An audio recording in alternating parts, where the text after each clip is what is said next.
Welcome to U.S. Represented. This discussion will cover logical fallacies. We'll begin by overviewing the topic, and then we'll break down some common fallacies, finishing up with a brief review. By definition, logical fallacies are just forms of flawed reasoning. They can be obvious or subtle, so when they're disguised as reasonable claims, it takes time and practice to find them. The ad hominem is probably the most common logical fallacy. Ad hominem is a Latin term that means against the man.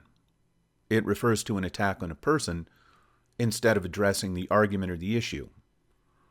The assumption here is that if the speaker proves somehow unacceptable, then his or her statements are unacceptable too. This is a form of character assassination. It happens when sticking to the issue at hand takes too much energy or integrity. Name-calling is a blatant example of the ad hominem. Someone spewing racial slurs, political diatribes, gender insults, religious attacks, or any other form of character assassination is guilty of the ad hominem. This means it's probably not such a great idea to call people tree huggers, teabagger fascists, or deluded hipsters. On the other hand, sometimes the ad hominem sounds like a reasonable complaint when it really isn't. For example, someone might say, "What can the priest tell us about marriage? He's never been married himself." An accusation like this ignores the validity of the advice the priest might offer. Yes, Catholic priests take a vow of celibacy, but they also hold advanced degrees tailored to their profession. They take coursework in counseling and then put this knowledge to practice on the job. In fact, many of them probably know more than they'll ever want to about marriage.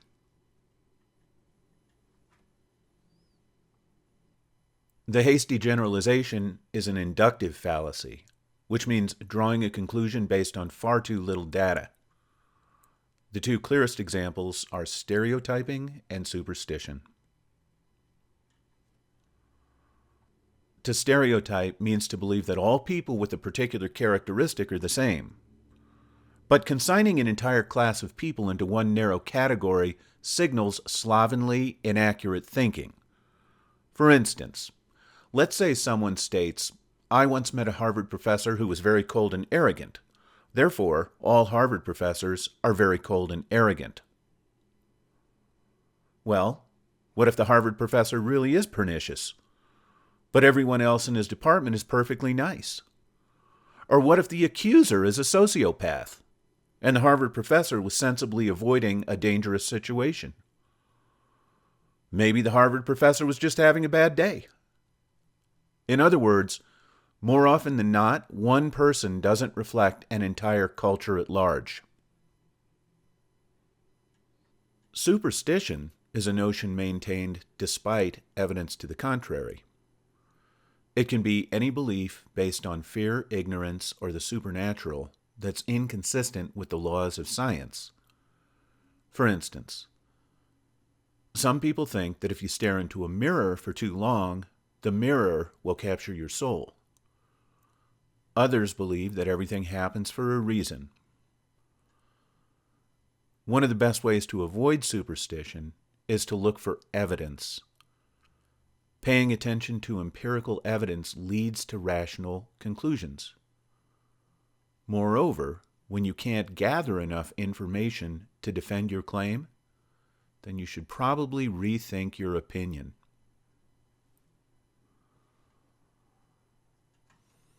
The false dichotomy incorrectly assumes that a choice can be made based on only one of two options, when, in fact, alternative possibilities exist.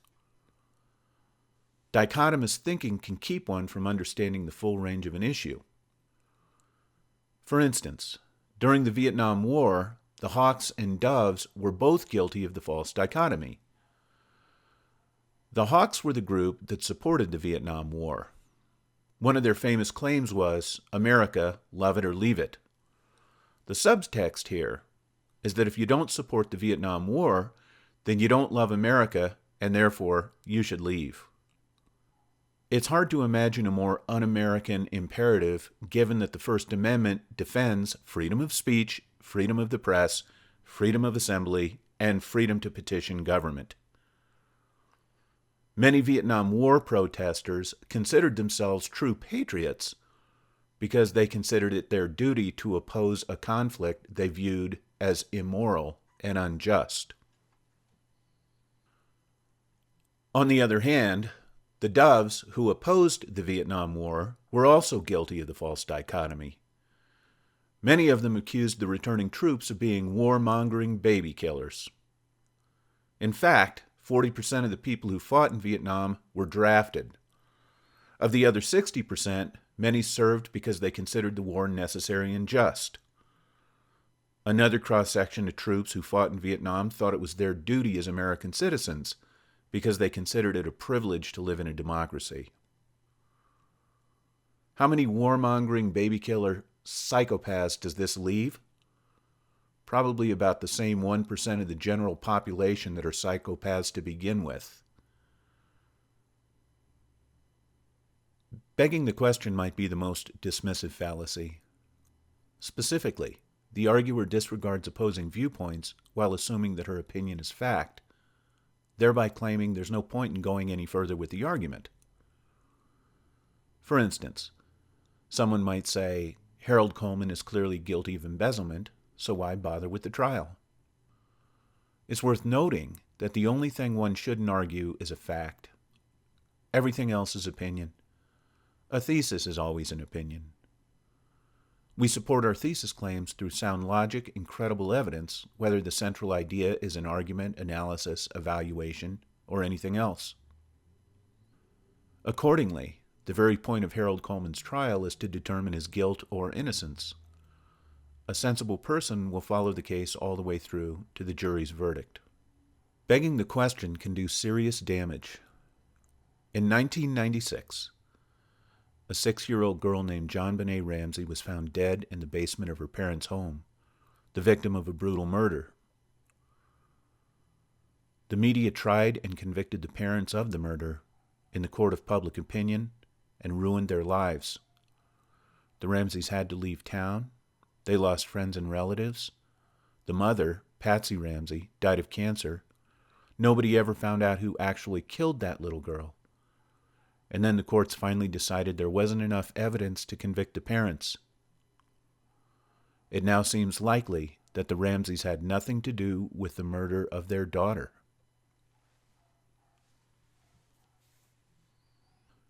The faulty analogy occurs when someone compares two different things that don't share a fundamental similarity. For instance, someone might say, if we ban guns, then we might as well ban knives. The problem here is that a gun is designed mostly to kill or maim. A knife is designed to chop carrots. A useful argument regarding the right to bear arms should probably begin with a study of the Second Amendment, followed by the various legal precedents that have taken place since its inception. That would make more sense. In a slippery slope argument, the arguer begins with a single condition, takes a stand against it, and uses as support the notion that other worse things are going to happen if the first condition is allowed to exist. The problem here is that if someone predicts that taking the first step will inevitably lead to a second, undesirable step, he or she needs to provide evidence that a negative outcome will happen. Let's first examine a successful causal analysis in order to clarify the issue. One of the best examples in political discourse is the Declaration of Independence.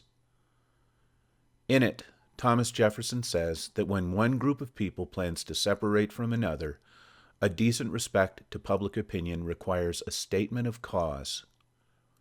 Next, Jefferson borrows from John Locke's political theory to justify the human entitlement to life, liberty, and the pursuit of happiness, thus disarticulating the divine right of kings and ushering in the notion that representative republican democracy should define political culture. All of this rhetoric is masterful enough, But of greater significance to this discussion, Jefferson then lists the main reasons for the colony's impending revolution. He addresses issues Americans still debate, like leadership failing to create laws designed to protect the people's interests, and taxation without representation, and the leadership not protecting the borders effectively, and unlawful search and seizure, and so on. By the end of the Declaration, the reader is clear on the causes that compel the separation, all of which leads naturally to the famous lines in the closing paragraph, the ones that state, "These united colonies are, and of right, ought to be free and independent states." These words signaled the birth of a nation. On the other hand, the slippery slope argument pretends to be a cause-effect claim, but it fails to include evidence along the way. For instance, some argue that marijuana is a gateway drug. However, there isn't enough evidence to show that legalizing or decriminalizing marijuana will suddenly produce a burgeoning population of hardcore drug addicts sticking heroin needles in their eyeballs or eating sheets of acid. A sensible argument against marijuana presents medical research proving that chronic marijuana use can permanently damage short and long-term memory. The relativist fallacy is exactly what the name implies, which is to say, someone tries to turn a fact into a relativistic point of view in order to defend a notion that doesn't exist in a rational world. A three-step process illustrates the point. First, claim X is presented. Next, person A rejects claim X, stating that it might be true for other people, but it isn't true for him. Consequently, person A believes he's justified in rejecting claim X. In more concrete terms, the relativist fallacy might look something like this. Sarah says to Greg, "Not all women are mean." Greg responds, "That's not true. Women have been mean to me my whole life. Therefore, they are all mean." Non sequitur is Latin for "it does not follow." With this fallacy, the conclusion doesn't follow from what preceded it. For example, someone might say, "Dr. Jones has been involved with some fascinating cancer research. I'm sure he'd be an excellent choice for your general practitioner."